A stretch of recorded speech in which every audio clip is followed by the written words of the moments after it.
Hello friends, कैसे हैं आप लोग। आई होप आप लोग अच्छे होंगे। तो स्वागत है आपका मेरे बाली ब्लॉग के नए एपिसोड में। तो लास्ट एपिसोड में आपने देखा था कि हम नूसा पेनिडा आइलैंड पे आए थे और काफ़ी जगह हम घूमे और फाइनली हम अब यहाँ पहुँच चुके हैं। ये जगह है क्रिस्टल बे बीच। लास्ट जितने भी बीच पर हम गए थे वहाँ पे स्विमिंग अलाउ नहीं था, वहाँ पे सिर्फ आप फ़ोटोशूट वगैरह करवा सकते थे। लेकिन फाइनली हम ये क्रिस्टल बे बीच पर आए हैं जहाँ पर स्विमिंग अलाउ है। तो यहाँ हम काफ़ी एंजॉय करने वाले हैं और साथ ही आप व्यू देख सकते हैं कितना शानदार है। क्रिस्टल बीच पहुंचने से पहले हम लोग लंच के लिए गए थे क्योंकि हमारा लंच टाइम हो गया था। 2-3 जगह पर घूमने के बाद हम लोग काफ़ी थक चुके थे, इसलिए पहले हम लोग लंच करने गए। और मैंने आपको पहले बताया था कि लंच हमारा वाउचर में ही इंक्लूड था। आप देख सकते हैं यही है क्रिस्टल बे बीच। और यहाँ पे हम दोनों पहुँचने के बाद जाते ही हमने पानी में स्विमिंग स्टार्ट कर दिया। लेकिन मैं आपको बता दूं मुझे स्विमिंग नहीं आती है, मैं जस्ट वहाँ पर फ़न करने गई थी। लेकिन मेरे हस्बैंड को अच्छे से स्विमिंग आती थी, वो मुझे ज़बरदस्ती कह रहे थे कि चलो अंदर पानी के अंदर हम और आगे जाते हैं। लेकिन मैं इतनी ज़्यादा डर रही थी, मैंने इनको बिल्कुल ही मना कर दिया। इस बात को लेकर हम दोनों में थोड़ी बहस भी हो गई थी क्योंकि ये बार बार मुझे कह रहे थे कि नहीं हम थोड़ा सा आगे चलते हैं। लेकिन मैं तो बिल्कुल पानी के अंदर जाना ही नहीं चाहती थी, मैं किनारे पे ही बैठकर थोड़ा पानी से खेलना चाहती थी। समुद्र की लहरें इतनी ज़्यादा तेज़ थी कि मैं समुद्र के अंदर बिल्कुल नहीं जाना चाहती थी। मैं समुद्र की लहरों से बहुत ज़्यादा डर रही थी और इसके किनारे ही मैं खड़ी होकर एंजॉय कर रही थी। आपको तो मैं पहले भी बता चुकी हूँ कि मैं पहली बार समुद्र को देख रही हूँ, तो एक्साइटेड तो मैं बहुत ज़्यादा थी। आप मुझे देख सकते हैं मैं कितना ज़्यादा वहाँ एंजॉय कर रही थी। लहरें इतनी तेज होने के बावजूद भी लोग अंदर जा के स्विमिंग कर रहे थे। उनको देख कर मैं हैरान हो रही थी। लेकिन मेरे अंदर का जो डर है मुझे आगे बढ़ने ही नहीं दे रहा था। और अपने साथ साथ मैं अपने हस्बैंड को भी पकड़ के बैठी थी, उनको भी मैं नहीं जाने दे रही थी, जबकि उनको अच्छे से स्विमिंग आती थी। जैसे ही वो थोड़ा सा अंदर की तरफ जाते मैं चिल्लाने लगती।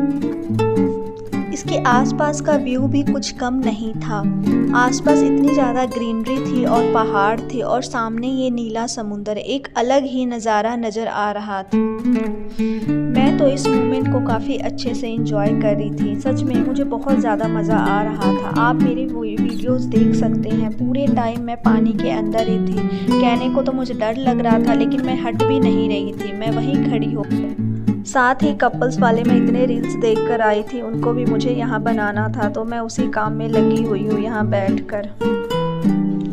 अब मेरे हस्बैंड की बारी थी पानी के अंदर जाने की। वो भी अंदर जाकर काफ़ी एंजॉय कर रहे थे, लेकिन बेचारे मेरे डर के कारण ज़्यादा अंदर नहीं जा पा रहे थे। मैं उनको चिल्ला कर बार बार बाहर बुला लेती थी। आप सच में यहाँ की लहरें खुद ही देख सकते हैं, इतनी ज़्यादा तेज़ थी कि मेरा मन ही नहीं मान रहा था। ना मैं खुद जा रही थी ना मैं इनको जाने दे रही थी। लेकिन मैं आसपास के लोगों को देखकर बहुत ज़्यादा हैरान थी। वो लोग तो पानी के अंदर ऐसे जा रहे थे जैसे उनका डेली का काम हो। हाँ, हो सकता है उनको एक्सपीरियंस हो, वो तो काफ़ी मतलब स्विमिंग वगैरह करते रहते हैं। और यहाँ देखिए मेरे हस्बैंड को एक अंदर पत्थर सा मिल गया, उसके ऊपर वो चढ़ गए थे और मुझे भी बुला रहे थे। लेकिन मैं तो वही सामने से मना कर रही थी कि मैं तो बिल्कुल नहीं जाऊँगी, मैं यहीं ठीक हूँ। इसलिए सभी लोगों को कहा जाता है कि आप अपने बिजी शेड्यूल से एक वक्त निकाल कर कहीं घूमने फिरने ज़रूर जाए, क्योंकि बाहर जाकर फैमिली के साथ बहुत ज़्यादा अच्छा लगता है। आप लाइफ को अच्छे से एंजॉय करते हैं। और मैं तो भैया रुकने का नाम ही नहीं ले रही थी। मैंने इनको भी परेशान कर दिया था बार बार बोल कि मेरी वीडियो ऐसे बनाओ, मेरी फ़ोटो ऐसे बनाओ, क्योंकि मैं बहुत ज़्यादा एंजॉय कर रही थी इस ट्रिप को। करे भी क्यों नहीं, लाइफ बार बार थोड़ी मिलती। और वैसे भी हम इतने दूर आए ही क्यों थे, एंजॉय करने। इसलिए मैं सभी मोमेंट को अच्छे से एंजॉय कर रही थी और इसको एक अच्छा मेमोरीज़ बनाना चाहती थी। इसलिए सभी चीज़ों को मैं अपने फ़ोन में कैप्चर कर रही थी।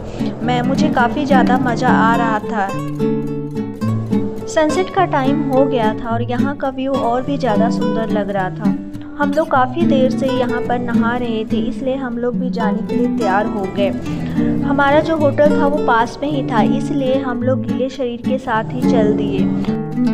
होटल पहुंचने के बाद भी हमें चैन नहीं आया। आप लोगों ने देखा ही वहां समुद्र में कितनी देर हम लोग एंजॉय किए और नहाए थे। फिर भी यहां पहुंचने के बाद हम स्विमिंग पूल में आकर घुस गए और यहां भी काफ़ी देर हम लोगों ने नहाया।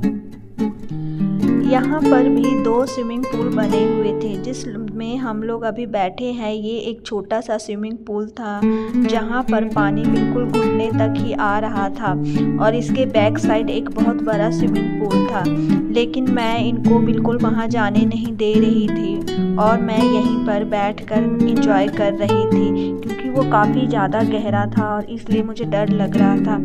हमें यहीं पे ठीक लग रहा था, इसलिए हम इसी में बैठकर एंजॉय कर रहे थे। आप लोगों को तो पता ही है कि समुद्र के पानी से नहाने के बाद सभी लोग साफ़ पानी से एक बार नहाते ही हैं, इसलिए हम लोग यहाँ आए थे कि यहाँ पर आकर साफ़ पानी से नहाकर हम लोग चेंज कर लेंगे। लेकिन यहाँ का स्विमिंग पूल इतना ज़्यादा सुंदर था कि हमसे रहा ही नहीं गया।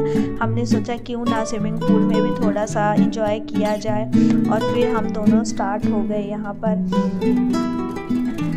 मैं आपको बता दूं, नुसा पेनिडा में हम किसी होटल में नहीं रुके थे। ये एक विला है जो कि बहुत ही सुंदर है और आपको मैं बताऊं, हमारा जो विला था वो सी फेसेस विला था। हमारे होटल के सामने से समुद्र का सारा व्यू नज़र आ रहा था जो कि देखने में बहुत ही अलग था। और यहाँ का भी पानी आप देख सकते हैं। यहाँ किसी भी होटल में जाइए आपको स्विमिंग वगैरह का पानी बहुत ही ज़्यादा साफ़ दिखेगा, गंदगी तो बिल्कुल भी नहीं होती है।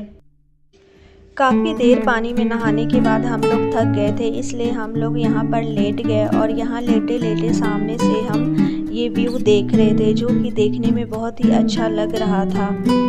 चलो इस वीडियो को अब यहीं ख़त्म करते हैं। आई होप आप लोगों को मेरी ये वीडियो अच्छी लगी हो, तो प्लीज़ इस चैनल को सब्सक्राइब करिए और वीडियो को लाइक, कमेंट और शेयर भी करिए ताकि नेक्स्ट टाइम आपको इससे भी और अच्छी वीडियोस देखने को मिले।